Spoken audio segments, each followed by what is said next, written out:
Hello मेरे प्यारे बच्चों। तो स्वागत है आपका हिंदी की नई कक्षा में। मेरा नाम मानसी गुप्ता है। आज मैं आपको पढ़ाने वाली हूँ कक्षा 3 का पाठ 3, जिसका नाम है सफाई का महत्व। सफाई सफाई हम अपने घर की सफाई करते हैं, स्कूल में सफाई रखते हैं, आसपास की सफाई रखते हैं। अगर हम सफाई नहीं करेंगे तो क्या होगा, कैसे बीमारियां हमको पकड़ लेंगी। अगर हम सफाई करते हैं तो उसके क्या क्या फायदे होते हैं, आइए पढ़ते हैं इस प्यारी सी कहानी में। जो ये कहानी है कक्षा 3 के कुछ बच्चों की। आइए पढ़ते हैं ये कहानी। कहानी पढ़ने से पहले इसकी प्रस्तावना देखते हैं। प्रस्तावना मतलब इस कहानी का आरंभ कैसे होता है, शुरुआत कैसे होती है। अनंत और राघव कक्षा 3 के छात्र थे। अनंत के घर में हर दिन कोई ना कोई अस्वस्थ रहता था, जिससे अनंत परेशान था। अनंत और राघव कौन थे? कक्षा 3 क्लास 3 के दो बच्चे थे, जिसमें अनंत के घर में कोई ना कोई क्या रहता था, अस्वस्थ, बीमार रहता था। अस्वस्थ मतलब हमेशा कोई ना कोई बीमार रहता था, जिससे अनंत को क्या था, अनंत भी बहुत परेशान था। राघव ने अनंत की समस्या का कारण जानने के लिए उसके घर जाने का निश्चय किया। अब राघव उसका फ्रेंड है अनंत, उसने देखा, उसने सोचा कि इतनी दिक्कत है, इतनी परेशानियां आ रही हैं, चलिए देखते हैं उसके घर जाकर कि पता लगाएं ये परेशानी क्यों आ रही है। अब परिकल्पना परिकल्पना करके बताना है क्या घर और आस पड़ोस की सफाई से बीमारियों को रोका जा सकता है। अगर हम घर और आस पड़ोस की सफाई करते हैं तो क्या बीमारियां रुक सकती हैं, ये बताना है कहानी को पढ़ने के बाद परिकल्पना करके।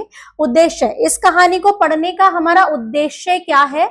सफाई का महत्व समझना और स्वच्छता के प्रति जागरूकता बढ़ाना। सफाई का क्या महत्व है ये समझेंगे, और सफाई के प्रति जागरूकता मतलब सबको अवेयरनेस फैलाना कि सफाई कितनी जरूरी है।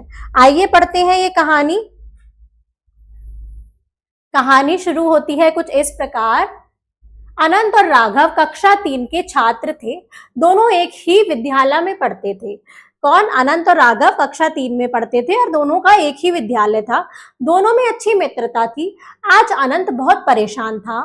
राघव ने अनंत से पूछा, क्या हुआ दोस्त, तुम क्यों कुछ परेशान लग रहे हो? दोनों अच्छे फ्रेंड थे, एक साथ पढ़ते थे, तो उसमें से अनंत बहुत परेशान लग रहा था। तो राघव ने अनंत से उसकी परेशानी का कारण पूछा कि तुम क्यों परेशान हो। अनंत ने बताया, हाँ दोस्त, मेरे घर में हर दिन कोई ना कोई अस्वस्थ रहता है। अस्वस्थ मतलब बीमार। मेरे घर में हर रोज कोई ना कोई बीमार रहता है। मेरे पापा की मासिक आय का एक बड़ा भाग मानो डॉक्टर के लिए ही निश्चित हो गया है। मासिक आय मतलब होता है उसके पापा मंथ में, एक महीने में जितना कमाते हैं, जितनी उनकी सैलरी है, उसको मासिक आय बोलते हैं। तो उसके पापा की जो मासिक आय आती है वो कहता है कि एक डॉक्टरों के लिए ही उसमें से एक पैसे जाना निश्चित हो गया है, मतलब वो फिक्स अमाउंट डॉक्टर को जानी ही जानी है। मैं इन सबका कारण नहीं समझ पा रहा हूं। वो कहता है कि मुझे इस सबका कारण समझ में नहीं आ रहा है कि इसका क्या कारण है। अनंत की बात सुनकर राघव ने कहा, अनंत आज शाम को मैं तुम्हारे घर आऊंगा। अनंत ने जब ये सुना तो उसने कहा, अनंत मैं तुम्हारे घर आऊंगा। क्यों जाना चाहता था? ये देखने के लिए कि ये समस्या क्यों आ रही है। शाम के समय राघव अनंत के घर गया। वहां घर के दरवाजे पर ही कूड़े का अंबार था। अंबार मतलब एक इकट्ठा कूड़ा, बहुत सारा इकट्ठा होना। उसके घर के बाहर ही बहुत सारा कूड़े का ढेर पड़ा था। उस पर मक्खियां भिनभिना रही थी। वह अंदर पहुंचा तो उसने वहां भी पाया कि साफ सफाई का कोई विशेष ध्यान नहीं रखा गया था। राघव को अनंत की समस्या का कारण समझने में देर न लगी। अब जब घर में पहुंच के भी उसे गंदगी दिखाई दी, साफ सफाई नहीं दिखाई दी, तो राघव को समझ आ गया कि समस्या कहाँ है। मतलब समस्या कहाँ है? साफ सफाई ना होने में ही समस्या है। बताइए मन की बात, क्या आपने कभी अपने घर की साफ सफाई की है? आपको बताना है, आपने कभी अपने घर की साफ सफाई की है? पाठ से बताइए, गंदगी के कारण कौन सी बीमारियां हो सकती हैं। जब गंदगी होती है तो कौन सी बीमारियां हो जाती हैं? आगे पढ़ के पता लगेगा। इस चैप्टर में बताएंगे, मैं आगे बताऊंगी कि कौन कौन सी बीमारियां होती हैं। किसके बीच अच्छी मित्रता थी? किसके बीच अच्छी मित्रता थी? राघव और अनंत के बीच बहुत अच्छी मित्रता थी। आइए पढ़ते हैं आगे की कहानी। अनंत ने राघव को एक कमरे में बिठाया। राघव ने कहा, अनंत तुम्हारे घर के आसपास की गंदगी ही बीमारी की जड़ है। तुम्हें तो यह अच्छी तरह से पता है कि गंदगी में ही बीमारियों के रोगाणु पनपते हैं। रोगाणु मतलब जो उसके जीवाणु होते हैं, कीटाणु जो होते हैं वो गंदगी में ही आते हैं। वो बताता है कि तुमको तो पता है कि बीमारी कैसे होती है। अनंत अनंत बोला, तुमने बिल्कुल सही कहा, पता नहीं मेरा ध्यान इस ओर क्यों नहीं गया। वो कहता है कि तुम बोल सही रहे हो, पता नहीं मेरा ध्यान क्यों नहीं गया इस चीज पर। अनंत और राघव ने यही बात पूरे परिवार के सामने रखी। सबके सब उनकी बात से सहमत थे। फिर सबने मिलकर उसी दिन घर की अच्छी तरह सफाई कर डाली। घर के बाहर और आस पड़ोस में भी अभी भी गंदगी की समस्या व्याप्त थी। मतलब अभी भी, अब उन लोगों ने मिलकर घर की समस्या की तो दूर कर दी, घर की सफाई तो कर दी, लेकिन आस पड़ोस की गंदगी अभी भी थी। इसके लिए अनंत और राघव ने अगले दिन सभी मित्रों को पार्क में इकट्ठा किया और उन्हें साफ सफाई का महत्व समझाया। उन्होंने क्या किया कि दूसरे दिन अपने सारे मित्रों को बुलाया और उन्हें साफ सफाई के बारे में बताया। उन्होंने गंदगी दूर भगाओ, बीमारी दूर भगाओ तथा स्वच्छ रहें, स्वस्थ रहें जैसे नारों के बोर्ड बनवाकर इधर उधर लगवा दिए। अब उन्होंने क्या करा, उन सब ने मिलकर बोर्ड बनवाए, उस पे लिखा कि बीमारी भगाओ, गंदगी दूर भगाओ, बीमारी दूर भगाओ, स्वच्छ रहे, स्वस्थ रखे, और भी बहुत सारे ऐसे नारे लगाकर लिखकर बैनर बना दिए और उन्हें आसपास लगा दिए। उन्होंने लोगों को महात्मा गांधी की सफाई का ध्यान रखने की आदत के बारे में भी बताया। उन्होंने बताया कि महात्मा गांधी जी कैसे सफाई का ध्यान रखते थे। भारत सरकार के स्वच्छ भारत अभियान के बारे में भी बताया। अब जो भारत सरकार ने स्वच्छ भारत अभियान चलाया हुआ है उसके बारे में भी सब लोगों को बताया, क्योंकि भारत भी हमारा एक घर जैसा है, उसकी भी हमें सफाई रखनी चाहिए। अनंत और राघव के प्रयासों का परिणाम दिखाई देने लगा। अब दोनों ने प्रयास किया तो उनका परिणाम दिखा। अब सब तरफ साफ सुथरा था, घर भी और आस पड़ोस भी। अब उन्होंने सब इतना सब किया तो सब लोगों ने सफाई के ऊपर ध्यान दिया। धीरे धीरे अनंत के परिवार वालों का डॉक्टर के पास जाना भी कम होने लगा। धीरे धीरे अब जब सफाई होने लगी तो डॉक्टर के यहाँ जाना भी कम हो गया। अनंत की समस्या भी हल हो गई। अब उसके घर में शायद ही कोई बीमार पड़ता था। दोनों मित्र खुश थे। अब जब सारी तरफ सफाई रहने लगी तो उसके घर में बीमारियां भी कम हो गई। अब दोनों दोस्त क्या हो गए, बहुत खुश हो गए। पाठ से बताइए, साफ सफाई का महत्व किसने समझाया? साफ सफाई का महत्व दोनों दोस्तों ने मिलकर समझाया। अनंत और राघव ने मिलकर सारे दोस्तों को समझाया। भारत सरकार द्वारा कौन सा अभियान चलाया जाता है? भारत सरकार द्वारा स्वच्छ भारत अभियान चलाया जा रहा है। आइए पढ़ते हैं।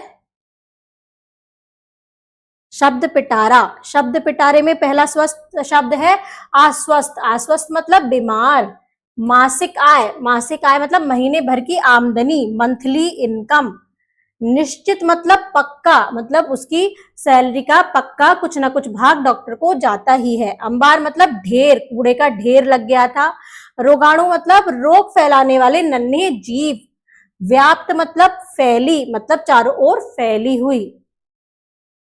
आइए बच्चों, अब करते हैं इस पाठ के अभ्यास प्रश्न, जिसमें लिखित प्रश्न है। निम्नलिखित प्रश्नों के उत्तर लिखिए। यहाँ कुछ प्रश्न दिए गए हैं जिसमें हमें उत्तर लिखने हैं पाठ के अनुसार। इसमें पहला प्रश्न है, अनंत और राघव कौन थे? अनंत और राघव कौन थे? मित्र थे। अनंत और राघव मित्र थे। अनंत परेशान क्यों था? क्यों परेशान था? क्योंकि उसके घर कोई ना कोई बीमार रहता था।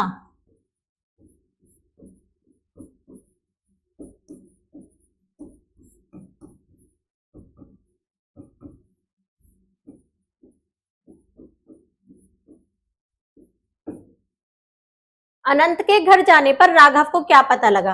अनंत के घर जाने पर राघव को पता लगा कि यहाँ गंदगी के कारण सब बीमार हैं। किसके कारण? गंदगी के कारण सब क्या है? बीमार है। मतलब बीमारी का कारण क्या है? गंदगी। आसपास और उनके घर में साफ सफाई नहीं थी, इसलिए सब कैसे थे? बीमार थे। आस पड़ोस की गंदगी किस प्रकार साफ हो गई? किस प्रकार साफ हो गई? क्योंकि अनंत और राघव ने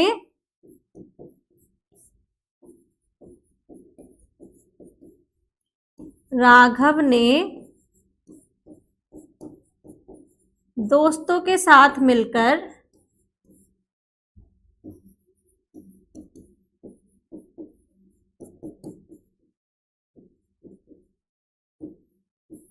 स्वच्छता अभियान चलाया।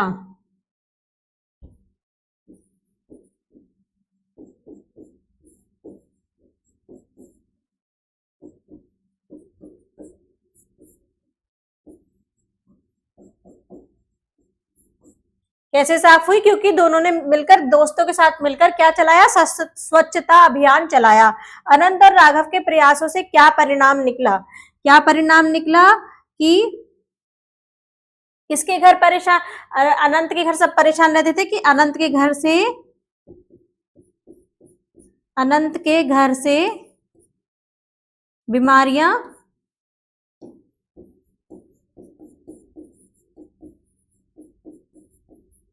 दूर होने लगी।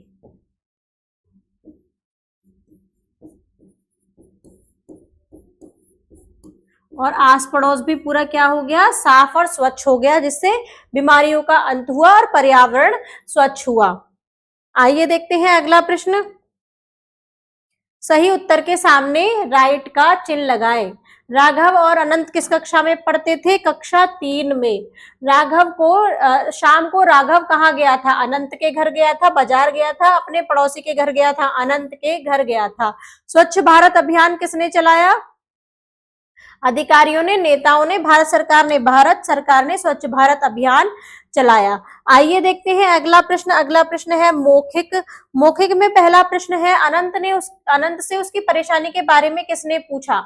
अनंत से उसकी परेशानी के बारे में उसके दोस्त राघव ने पूछा। अनंत के घर पहुंचने पर सबसे पहले राघव ने क्या देखा? अनंत के घर पहुंचने पर सबसे पहले राघव ने देखा कि घर में साफ सफाई नहीं है। अनंत और राघव के ने सभी मित्रों को कहाँ इकट्ठा किया? कहाँ इकट्ठा किया? पार्क में इकट्ठा किया। अनंत और राघव ने गांधी जी की कौन सी आदत के बारे में बताया? अनंत और राघव ने गांधी जी की सफाई रखने की आदत के बारे में सबको बताया। आइए देखते हैं अगला प्रश्न। अगला प्रश्न है संयुक्ताक्षर, व्याकरण से है। संयुक्ताक्षर वाले दो दो शब्द लिखिए।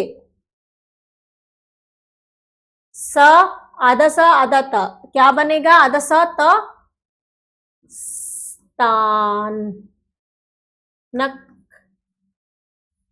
और स्तंभ।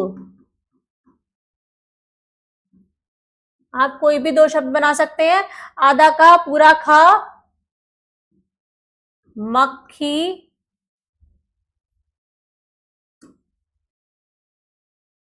और बनेगा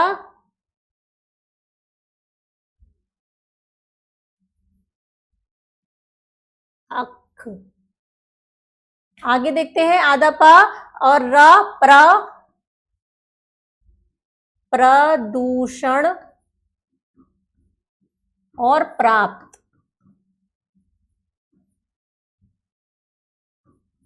आगे देखते हैं अगला प्रश्न है, इन वाक्यों में रंगीन शब्दों के संज्ञा भेद लिखिए। संज्ञा के भेद लिखने हैं। राघव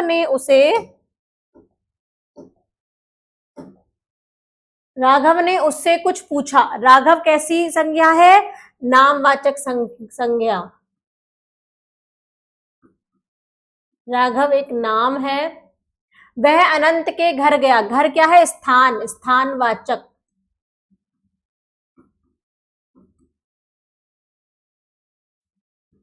उसे सफाई बहुत पसंद थी। सफाई क्या है? एक भाववाचक।